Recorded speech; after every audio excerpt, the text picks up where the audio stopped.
So now we're finishing chapter 2. We are at the bottom of page 51. Hey, Mom, he yelled. Are you going to make dill pickles too? I hope you guys all found your spot. Yes, Henry. There went the pickle jar. By the end of the summer, Henry would have to move the hundreds of fish he had now, and goodness knows how many more, back into the bowl. There would be so many fish there wouldn't be room for any water. That settled it. Henry decided he would have to get rid of all his guppies. He hated to do it, but if he kept even 2, he would soon be right back where he was now. It would be nice to have time to play outdoors again. Henry made up his mind to take every one of his fish back to the Lucky Dog pet shop. Maybe Mr. Pennycuff could have another sale. Henry was chasing a guppy with the net when his father came into the room. He told his father what he planned to do. I sure hate to do it, he mourned, but I can't keep 1,000,000 guppies in my bedroom. He looked sorrowfully at his fish. I know, Henry. I hate to see the fish go too, but they are getting out of hand. I'll tell you what to do. Catch all the guppies and put them into the pickle jar. It won't hurt them to be crowded for a little while. Right after supper, I'll run you down to the pet shop in the car. Henry sadly picked up his fish, and after supper, he and his father and Ribsy got into the car and drove to the pet shop. Ribsy liked to ride in the car. I brought you a lot of guppies, Henry said to Mr. Pennycuff. I hope you can use them. Use them? Exclaimed Mr. Pennycuff. I certainly can. I haven't had a guppy in the store since the sale. Let's see 'em. While Henry unwrapped his pickle jar, his father looked at the tanks of tropical fish along the wall. I should say, you do have a lot of guppies, said Mr. Pennycuff. Nice healthy ones, too. You must have taken good care of them. He held the jar up to the light and looked at it closely. It seethed with gray guppies, rainbow guppies, and baby guppies of all sizes swimming round and round. Let's see. Well, Mr. Pennycuff continued to stare at the fish. Henry couldn't understand why he was muttering to himself that way. He had given Mr. Pennycuff the guppies, and now he wished he would return the pickle jar so he could go. Well now, said Mr. Pennycuff, I guess these fish are worth about $7. I can't give it to you in money, but you can pick out $7 worth of anything in the store you want. $7? Henry was astounded. $7 worth of anything in the pet shop? He was rich. He had been so busy thinking about getting rid of the guppies that it had not occurred to him they might be worth something to Mr. Pennycuff. Hey, Dad, did you hear that? $7, Henry shouted. I certainly did. You'd better start looking around. Take anything you want, Sonny. Dog collars, kittens, birdseed, anything. Henry tried to decide what he would like. Ribsy had a collar and a leash and a dish, so he didn't need anything. He looked at the kittens. The sign read, kittens, $1 each. They were cute, but Henry decided he didn't want $7 worth of kittens. Ribsy would chase them. You don't have any skunks on sale for $7? He asked hopefully. Nope, I haven't had any skunks for a long time. I'm glad to hear that, said Mr. Huggins. Henry looked at the tropical fish. Then he looked all around the store and came back to the tropical fish again. He stopped to watch a little catfish busily digging in the sand. Suddenly, Henry knew that the only thing in the store he really wanted was more fish. And there's Henry with his dad and the store owner looking at the fish. Could I keep a catfish in my fish bowl? He asked Mr. Pennycuff. No, Sonny, they have to be kept in warm water. They need an electric heater and a thermostat in the water to keep the water the right temperature. He held up 2 long glass tubes. One looked as if it were filled with sand and the other with wires. See, this is what I mean.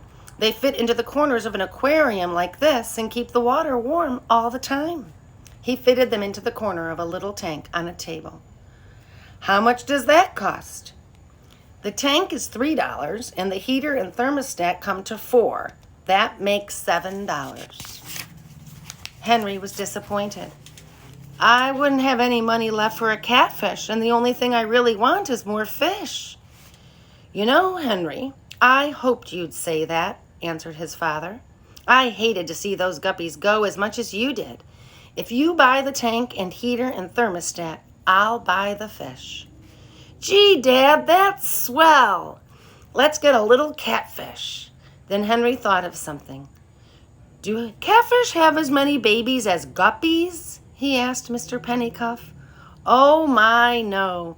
Catfish rarely have babies when they're kept in tanks. They mostly have them when they live outdoors in ponds and rivers. Swell, said Henry. That's the kind of fish we want. Won't Mom be surprised? And that is the end of chapter 2.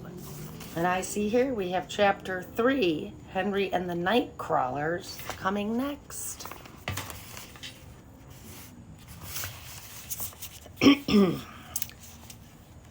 Henry and the Night Crawlers. When Henry came home from school one Friday late in September, he shook all his nickels and dimes and pennies out of a marble sack onto his bedspread. His expenses had been heavy, and he knew he did not have much money left. The first thing he had done after finding Ribsy was to pay for his license and buy him a collar. Naturally, he didn't want his dog to eat from an old chipped dish, so he had spent 69 cents for a red plastic dish with D-O-G printed on it. This nearly exhausted his savings. He had spent his silver dollar on the guppies and all his allowance to take care of them. Then he had sold the guppies for $7 and spent all $7 for the tank and thermostat for the catfish. At breakfast this morning, his father had given him his weekly 25 cents. Besides that, he had 6 cents saved from last week's allowance. He also had a nickel he had found in the park. And then there was his Canadian dime. He could try to spend that, but he hated to after keeping it almost a year. He might want to start a coin collection sometime. With the Canadian dime, he had 46 cents, not counting 9 cents he could get for 3 old milk bottles he had found in a vacant lot on the way home from school. It was not enough.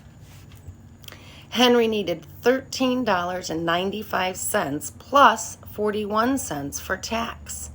Henry needed all this money because he wanted to buy a football, a real football from a sporting goods store, not just a toy football from a department store. This time he wanted a genuine cowhide football stitched with nylon thread and laced with buckskin thongs. Every boy on Klickitat Street wanted one. As Henry looked at the money spread out on his bed, he heard someone calling, "Henry!" Henry went to the front door. There on the front porch stood Scooter McCarthy. Henry was surprised because Scooter didn't often come to play with him. He was a 5th grader and bigger than Henry. Henry was even more surprised when he saw what Scooter was holding. A real cowhide football stitched with nylon thread and laced with real buckskin thongs. "Hi, Scoot," said Henry. "Boy, oh boy, where did you get the football?" "My grandfather sent it to me for my birthday," answered Scooter. "Your grandmother?" Henry could hardly believe it. "My grandmother sends me sweaters and socks." "My grandmother sends me keen presents. Come on out and throw some passes with me."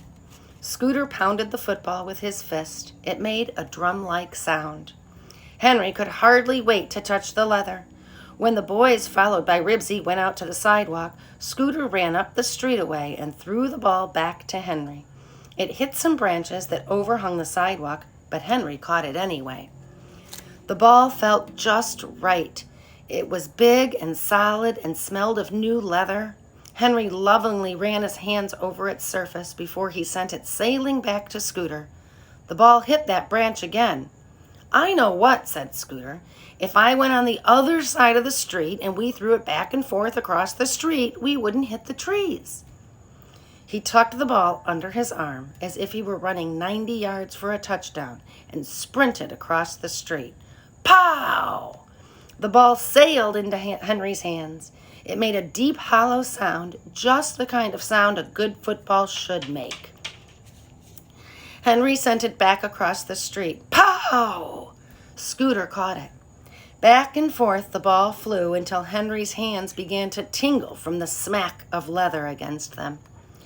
Throw it to me once more, called Scooter, and then let's go down to the empty lot and practice kicking.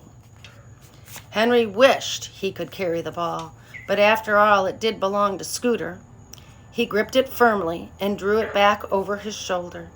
This time, he was going to throw a perfect pass, the kind he had seen all Americans make in newsreels. As he started to bring his arm forward, Ribsy gave a sudden bark. Henry looked around at Ribsy, but his arm kept on going. The ball left his fingers. At that instant, a car whizzed around the corner. Scooter yelled, "Hey, look out!" It was too late. There was nothing Henry could do. The speeding car did not slow down, and for one terrible moment, he thought the ball was going to hit the driver. Instead, it sailed into the rear window, bounced against the closed window on the other side of the car, and then fell inside. The car raced on down the street and screeched around a corner on two wheels. The football was gone. The boys stared after the car. Henry was so surprised he stood there with his arm in the air. When he finally remembered to bring it down, he was still speechless. And there is a picture. And I think that's Henry and Ribsy. Henry's got the ball. And here comes that car, huh? I wonder what is going to happen. We are at the bottom of page 65, and we're going to take a break. And I'll finish in the next one. Bye, guys.